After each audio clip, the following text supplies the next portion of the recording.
Wait till the fucking business blows up in your face. Yeah. Then you're going to find out how much of a handle you don't have. Yeah. You think you're calm. All right, I let people cut me off in traffic. I don't say a word. Okay, that's like level 1. Wait till you get to level 5 where an employee leaves you and steals all your customers. Then what are you going to do about it? And this is like this cosmic game that I like to see existence as, really.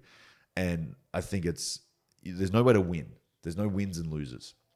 There's only how much of yourself do you actually discover and bring to light. And you really get a sense of this when you meet these charismatic, interesting individuals. I'm sure you meet plenty of them on the show. I got a couple of mates of mine in like a close circle, and you meet these people, and it's not because they're particularly great at one thing. It's because they've trudged through shit and come out the other side. They didn't get lucky their first time. You have to learn about yourself. You have to learn visceral lessons and then apply those lessons. You can't just learn the lesson and go, not going to do anything about it, because then you'll learn it again and again and again. And a really good martial arts philosophy is the way that I'm governing my training currently is, imagine if you could only make one mistake once. What would your progress be like? You didn't have to go through the 17th time of going through the same thing and sitting there with frustration. You're like, that's too close to home, bro. Yeah. Well, I have, everybody has personal experience with this, obviously, but I really Coach will be like, no, don't do that. That's not how you do that. And then you just like in this heat of the battle, you sweat, you fatigue. You're like, hey, bro, I'm doing arithmetic at work right now. Like, I'm not even in this round. What are you talking about?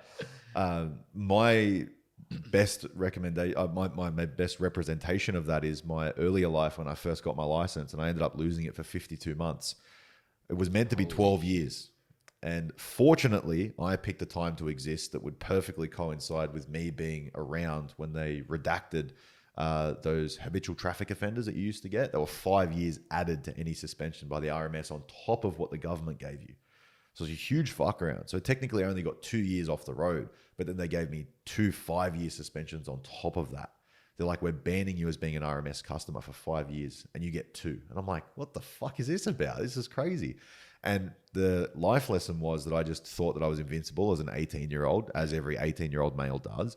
And I thought, well, I have the physical capabilities of driving, so therefore I can drive. Don't have to worry about rego, don't have to worry about suspended license, this, how drunk am I, that, all that sort of stuff. And those lessons, I had to learn about 6 of them until I was this close to going to jail. And then I finally curbed my attitude. Now, having the ethos of imagine if you could only learn one mistake once and then you could be better for it. Maybe that's not meant to be that way anyway. It's a nice understanding. It's a nice game to play in your mind. But I needed those 6 lessons to get severely and incrementally more drastic